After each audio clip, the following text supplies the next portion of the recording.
नमस्कार. जय बाळूमामा, जय मल्हार. रंदे भैया शेळीपालन फार्मवरती पुन्हा एकदा स्वागत आहे. आजच्या व्हिडिओमध्ये आपण गोष्ट करणार आहोत की एक शेळी किती वेळा वेते पिल्लं देते, बरोबर ना? किती वेळा तिच्या डिलिव्हरी होते आणि एक शेळी आपल्याला किती वर्ष आपण वापरू शकतो, तिचं जीवन किती असतं, त्याच्यानंतर ती कितव्या वेळात घेतली तर आपल्याला ती परवडू शकते नवीन शेळी पालनामध्ये. चला तर मग. तर नमस्कार. हे बघा, एक शेळी आपण नॉर्मली उस्मानाबादी गावरान शेळीपासून सुरुवात करूया. नॉर्मली जर बघितलं तर उस्मानाबादी गावरान शेळीचं जे आपण नेटवर बघतो ते 15 ते 18 वर्ष वय दाखवतात. नॉर्मली शेळी 12-15 वर्ष जगते, ही गोष्ट तुम्ही ध्यानात ठेवा. मग या 12-15 वर्षामध्ये किती वेत ती देऊ शकते, बरोबर ना? चला सांगतो तुम्हाला सर्व काही. हे बघा, नॅचरली जर बघितलं तर आपण म्हणतो शेळीचं दूध हे दाढीत असतं, उत्पन्न हे दाढीत असतं. म्हणजे काय, जोपर्यंत तिचं तोंड चालू राहील तोपर्यंत ती उत्पन्न देत राहणार, ही एक आपली बोलण्याची शैली असते. किंवा मग एक नॉर्मली आपण म्हणतो की जोपर्यंत हे जनावर खातपीत राहील, जिवंत राहील, तोपर्यंत याचं उत्पन्नाची. आणि खरं बी आहे, ही शेळी मरणाच्या दारात जरी टेकली तरी तिचं मटण विकल्याच जातं. अशी खतरनाक घटना या धंद्याच्या बाबतीत आहे. आणि ॲक्च्युअलमध्ये पाप पुण्याचा जास्त विचार करायचा नाही, पण एक विचार जर केला तर मटणाचं प्रोडक्शन जे आहे शेवटपर्यंत तिच्या मुद्दल भांडवलात गुंतलेलं असतं. ही गोष्ट तुम्ही सगळ्यात मेन महत्त्वाची ध्यानात ठेवा. दुसरी गोष्ट, मग आता एक शेळी किती वेतन देते हे बघा. नॉर्मली जरी म्हटलं तरी तिचा गाभण काळ हा 5 महिन्याचा राहतो. कोणतीही शेळी असो, काठेवाडी असो, गावरान उस्मानाबादी असो, बिटल असो, सोजत, जमनापारी, ज्या आपण नॉर्मली ब्रीड बघतो, शिरोई झाल्या, ज्या की लोकांनाही माहिती आहे, त्या ब्रीड जर म्हटले तर 5 महिन्यात येतात. मग त्याच्यामध्ये 147 दिवस ते 157 दिवस हा वेगवेगळ्या पद्धतीनं कालावधी असतो वेगवेगळ्या शेळ्यांचा. पहिला रू आहे, दुसऱ्या झोपेत आहे, तिसऱ्या झोपेत आहे, भादी शेळी आहे, ह्या हिशोबानं तो व्हॅरी करतो. पण नॉर्मली जर म्हटलं तर आपण एक धरून चालूया 5 महिने शेळी वेते. तर मग नॉर्मली नॅचरली जर वेत घेतलं, जसं मी घेतो, म्हणजे एका वर्षात एक जरी वेत घेतलं तरीही शेळी 12 वर्ष जगते. ध्यानात ठेवा, पहिलं वर्ष तुम्ही तिला लागवड करू नका. आणि एक गोष्ट ध्यानात ठेवा, जर तुम्ही शेळीला लवकर लागवड केली नाही, म्हणजे तिला जेवढं परिपक्व होऊन दिलं तेवढे जास्त दिवस ती जगते, तेवढं बेस्ट उत्पन्न ती तुम्हाला देत असते. म्हणजे सुरुवातीचं एक वेळ जर तुम्ही वेळ थांबले किंवा तुम्ही तेवढं कसर काढली, आपण म्हणतो ना थोडे दिवस थांबूयात, पुढे चालून काहीतरी होईन याचं, तशी गंमत आहे. एक 5 महिने जर शेळी लेट लावली, तुम्ही 7-8 महिन्यात पाठरू लावतात, तसं 12-14 महिन्यात जर पाठरू लावलं तर ते पुढं चालून 2 वेत तुम्हाला वाढवच देतं. ही गोष्ट ध्यानात ठेवायची. तर मग शेळीचा लाईफ स्पॅन हा 12-15 वर्ष आहे हे तुम्हाला कळलं. पहिलं 1.5 वर्ष जर तुम्ही शेळी लागवड नाही केली तर पहिलं वेत तिचं सुरू करा समजा दुसऱ्या वर्षापासून. तर दुसऱ्या वर्षापासून 12 वर्षापर्यंत दरवर्षी तुम्ही एक जरी वेत घेतलं तरीही तुमचे 11-12 झोपे होतात. जर तुम्ही डबल वेत घेतलं तर 3 वर्षामध्ये 2 वेत होतात. तर मग 3 चोक 12 समजा 4 टप्पे तुमच्या हाती लागणार आहे 2-2 वर्षाचे. 4 टप्प्यामध्ये तुम्ही असं धरा 3-3 वेत, तर 4 टप्प्यामध्ये 3-3 वेत, असे 3 चोक 12 वेत तुमच्या हाती लागणार आहे. ही गोष्ट नॉर्मली ध्यानात ठेवा. म्हणजे काय हो, सिंगल घेतलं तर शेळी 2 वर्ष जास्त जागणार आहे. ही गोष्ट ध्यानात ठेवा, कारण तिचं कस राहतो अंगामध्ये. तर असे बी तुम्हाला 12, 13, 15 वेत शेळीचे मिळणार आहे.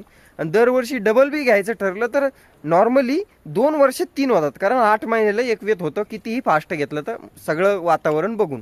तर 2 वर्षाचा एक टप्पा जर म्हणला आणि तिचा लाईफ स्पॅन जरा 12 वर्षाचा धरला तर 2-2 वर्षाचे 6 टप्पे होतात. 6 टप्प्यात 3-3 वेळा जर तुम्हाला पिल्लं भेटले तर 18 वेत शेळीचे तुम्ही घेऊ शकतात जास्तीत जास्त. ही गोष्ट ध्यानात ठेवायची. तर मग काय, तर ह्या हिशोबानं जर गणित तुम्ही केलं, तुम्ही 2 डबल रिपीट वेत जर घेतलं तर 15 ते 18 वेत तुमचे चांगल्या पद्धतीनं होऊ शकतात, जर तुम्ही व्यवस्थित खायला घातलं, या पद्धतीची कांती शेळीच्या अंगावर राहिली तर.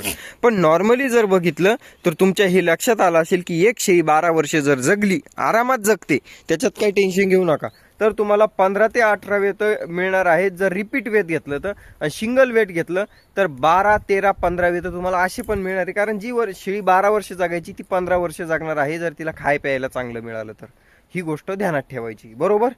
आता पुढे जाऊया. मग किती वेताची शेळी घ्यायची जेणेकरून मग ती उत्पन्नाला पुरेल. सगळ्यात पहिल्यांदा आता काही लोक म्हणते आम्हाला अशी पहिलं रुपाट घ्यायची जेणेकरून 10 वर्ष बदलायचं काम नाही. एक गोष्ट ध्यानात ठेवा, तिसऱ्या झोपेची शेळी घेतली तरी तुम्हाला एक कळलं की शेळी 12 वर्ष जगती. तिसऱ्या वेताची शेळी जास्तीत जास्त नॅचरली जर बघितलं तर 3 वर्षाची असेल. ही गोष्ट ध्यानात ठेवा.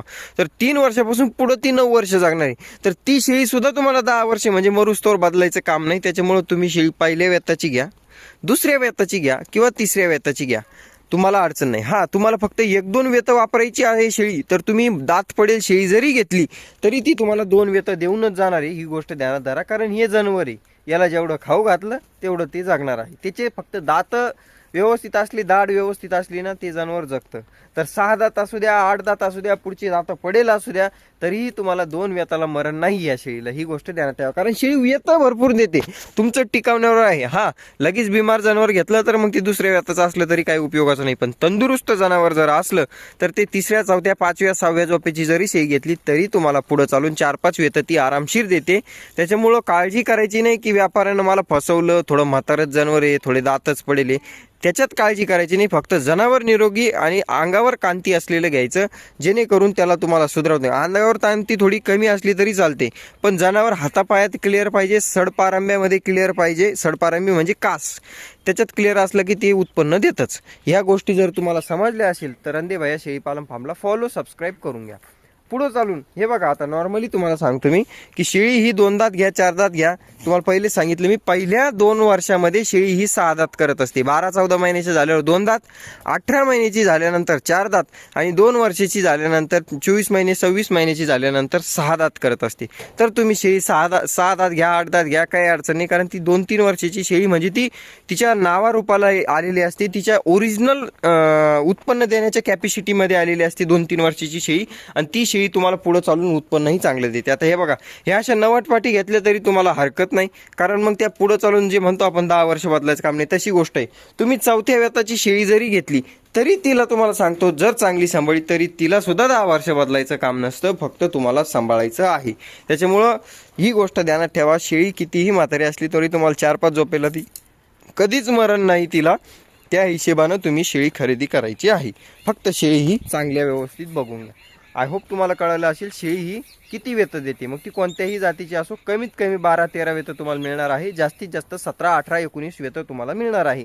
दुसरी गोष्ट, तुमच्याकडे किती वेताची शेळी घरी आहे, किंवा तुमच्या आजीकडे होती की आमच्याकडे 15 वेताची होती, आमच्याकडे 18वं वेत चालू आहे.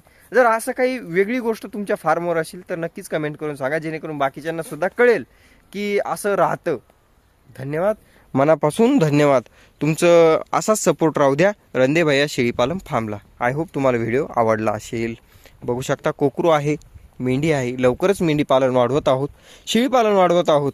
आपल्या रंदे भैया शेळी पालन फार्मवरती ट्रेनिंगच्या बॅचेस, व्हॉट्सअप ग्रुप आणि सर्व काही या रंदे भैया शेळी पालन फार्मवरती तुम्हाला मिळेल. हां, आता ग्रुप ऑलरेडी चालूच आहे. ज्याला ग्रुपमध्ये ॲड व्हायचं त्यानं सुरुवातीला नंबर दिलेला आहे, त्या नंबरवर कॉन्टॅक्ट करायचा आहे, 87 66 93 14 08. धन्यवाद मित्रांनो. व्हिडिओ कसा वाटला कमेंट करून नक्की सांगा. रंदे भैया शेळी पालन फार्म या चॅनलला सबस्क्राईब आणि फॉलो करून घ्या. धन्यवाद, धन्यवाद. नमस्कार मित्रांनो, पुन्हा एकदा नवीन धमाका रंदे भैया शेळी पालन फार्मवरती. शेळी दिलेली आहे, चाललेली आहे, कुठं चालली, काय चालली, दादा सोबत बोलूया. नमस्कार दादा. मी ही शेळी घेतलेली आहे, आम्ही येरमाळ्याहून आलेलो आहे. येरमाळा, देवीचा येरमाळा. हां, बर, काय रेटनं घेतली तुम्ही आता ही शेळी? 25,000. 25,000 रुपयामध्ये मित्रांनो. फक्त ही काठेवाडी शेळी आपण दादाला दिलेली आहे. तुमचं नाव सांगा. प्रसाद महादेव बातलवंडे. प्रसाद भाऊचं वाण बघू शकता, क्वालिटी बघू शकता तुम्ही शेळीची कशी निवडलेली आहे. 15 दिवसाच्या आत येणारी शेळी आहे. तुम्ही कास वगैरे बघू शकता, फिट काशीची शेळी आहे, जी की मला खूप जास्त आवडते ही शेळी. बाकी शेळी व्यवस्थित चेक केली, ओके, शेळी पटली, हां. गॅरंटी रंदे भैयाची 100% राहीन. आजाराची, बिमाराची, गाभणची. बाकी पुढं होईन, 2 होतीन, 3 होतीन, ते तुमचं नशीब. बाकी शेळी बघून घ्या आणि धन्यवाद, तुम्ही विश्वास ठेवून आले. आणि काही व्यवहारात घिचघिच नाही, व्यवस्थित झाला. हां. काय सांगशान गिरायकाला? आपल्या भैयांकडूनच शेळ्या घेऊन जावा मी असं सांगतो. पण ही शेळी खरंच खूप चांगल्या क्वालिटीची आहे ना. बघू शकता मित्रांनो क्वालिटी. आता त्यांच्या इकडं जवळपास 70-80 किलोची शेळी मित्रांनो. शेळी बी बघू शकता तुम्ही, व्हिडिओमध्ये लक्षात येत नाही पण जबरदस्त मापाची शेळी. मग तात्या, हो तात्या दिली दिली. बरं बरं बरं बरं. कस काय क्वालिटी? काय भारी, काय बकरी काय पाय जागा आहे भाऊ. माल काही माल थोडं लांबचा माल येतो. बरोबर. जर्सी गाईला तोंडात मारीना अशा क्वालिटीची एकच शेळी मित्रांनो. 100% 10 ठेवायच्या तर एकच ठेवा, पण क्वालिटी ठेवा. धन्यवाद भाऊ.